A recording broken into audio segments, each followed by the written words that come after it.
Chris Hipkins, not a Sir, but a GoneBurger. Hipkins crashing in the PM polls is great news for New Zealanders, but even better news for the failed Labour Party. Everyone in the country knows how much damage the Ardern Hipkins government inflicted on everyday normal hard-working Kiwis, but they also very much backstabbed and betrayed their traditional supporter base. Clearly Hipkins should stand down, he should resign, he should fall on his sword, but if he refuses to do so in the near future, then the party must roll him. He is primarily responsible for the public abandoning the Labour Party, and he needs to go, as soon as possible. Don't make him a Sir, no longer leader, not in cabinet, not even a backbencher, ideally out of politics for good. Hipkins being a total GoneBurger would be best all round for everyone. The Labour Party's fall from grace is directly responsible for the temporary rise in the activist and dangerous crazy New Zealand Green Party and the good-for-nothing lazy Te Pāti Maori Party. This can all be reversed if Labour swiftly reshuffles itself, rolling Chris Hipkins at a bare minimum, but ideally booting Hipkins, Willie Jackson, Kieran McInulty, Jantinetti, Ginny Anderson, and Aisha Verrill out of the party big time. Robertson's gone. Woohoo. New Zealand needs a strong Labour Party to keep the centre balanced, but at the moment, it's nothing more than a weak woke offshoot of the crazy Mad Hatter Green Party. Alarm bells are now ringing for Labour leader Chris Hipkins. Yet another problem for Labour as the political year gets underway. Ding, ding, ding, ring the alarm bells. Chris Hipkins has nosedived, his popularity plummeting a whopping 10 points on 15%. He's standing on shaky ground. Overall, I think our polling in terms of the preferred party figures hasn't really changed since the election. It's not where we wouldn't expect vastly different results at this stage in the cycle. Look, Chris still has my strong support. He's a good leader. Well, of course he's going to make. You guys you're getting all panicking over a stupid little poll. You know, don't write Chippy off. He's fantastic. There's a lot of jibes about, you being the sort of future leader of Labour in the House. What do you make of that? No, absolutely not.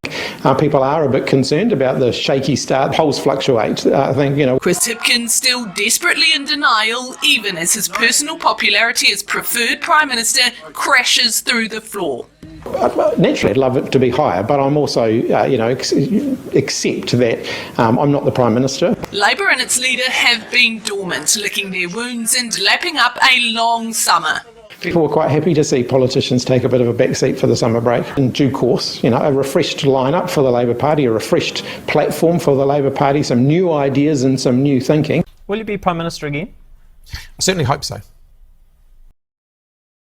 Look, the Ardern Hipkins government during their 6-year reign of woke political nonsense, in collaboration with the left-bent corrupt mainstream New Zealand media, did an incredible amount of damage to New Zealand and ordinary decent hard-working Kiwis. The public are highly unlikely to forgive their destructive and divisive race-based chaos for donkey's years, but the best solution for recovery is straightforward. Boot out Hipkins and go, and sack the boards of TVNZ and RNZ as soon as possible. Take TVNZ today, that is for those who can even be bothered watching their 6 p.m. news. They introduce various broadcast sentences using a strange dual-language system of English and Te Reo Maori, I think. They don't even display explanatory subtitles when they are speaking with a non-English tongue, so unless you know Te Reo Maori, how on earth are you supposed to translate what they mean? For all anyone knows, they could be in pain, or announcing an important danger message. No clues given. For example, on TVNZ's 6 p.m. news, a female announcer often spasmodically blurts out in a high-pitched squeaky voice, the words "Hukimono?"